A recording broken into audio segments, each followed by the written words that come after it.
大家好，那现在来为各位介绍一下如何使用 io.adafruit.com 的 MQTT 服务来达到传送讯息的目的。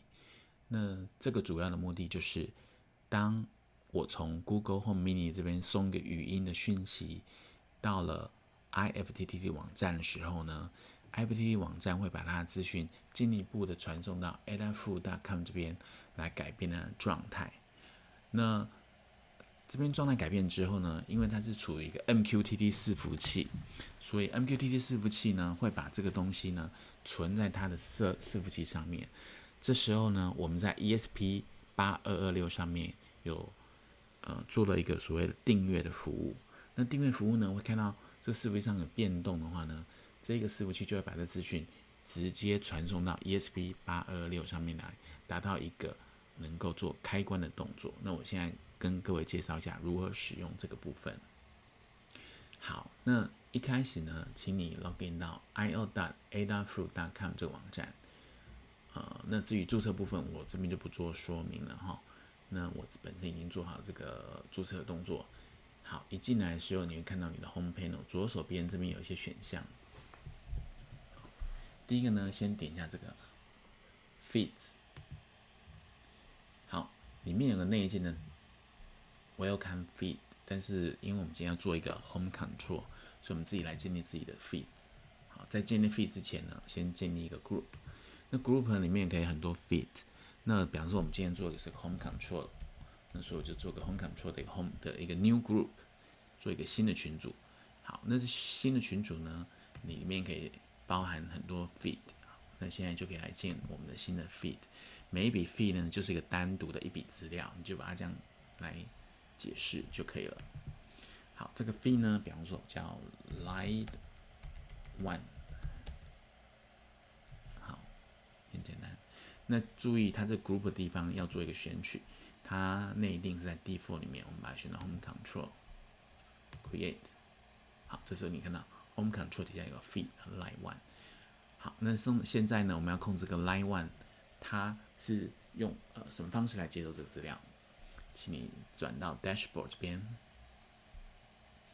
好，那一样在 Action 呢，这边有一个 Welcome Dashboard， 那这不是我们要的，我们来建立一个自己的 Dashboard， 叫 Home Control。Home Description 的部分就是说明部分先不做。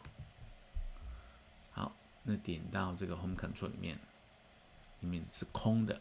好，现在我们就要建立刚刚我们所建立的 Line One 的东西，先做一个 Create New Block 的动作，就是建立一个新的区块。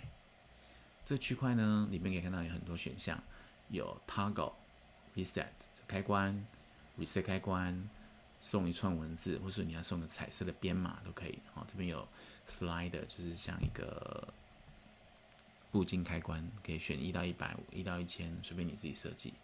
好，那在这个范例里面，我们主要先选择是这个 On/Off 的 Toggle。选好之后呢，你可以在这里选 Home Control Line One。我们现在在控制这个，所以先打勾。这是我们刚刚所设定的那个部分。好，接下来给了个 title， 这叫 Line One。好，那这边可以设 On/Off、Yes、No、0或1都可以。那内定是 On/Off， 我们就不改变它了。可以选一下这边 On/Off。这边有告诉你说它会把什么资料储存起来。像 Off 用了3个 byte， 或是 On 就是用2个 byte 2个字元。好，来建立 Create Block。好，这时候我们就建立完成了。建立完成之后呢，请你再回到最上层。好，可以看到这边选到 Feed， 这时候呢 Feed 已经建立了哈，它是